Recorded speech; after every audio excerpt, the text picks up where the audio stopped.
Radio 20.5 FM. And with me RJ Bharat. And with me RJ Yogi.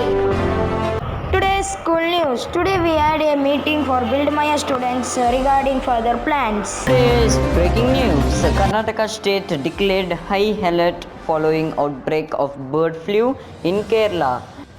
Kottayam and districts in Kerala.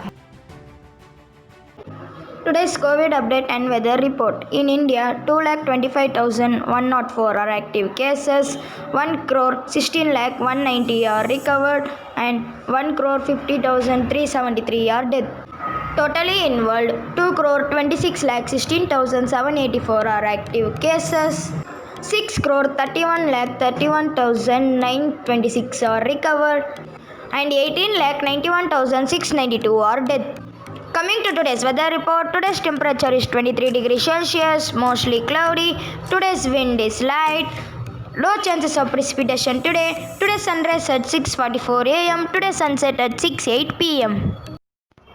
Thank you, Bharat. Let's sign off. It's me, DHANUSH from SHRI Radio 20.5 FM.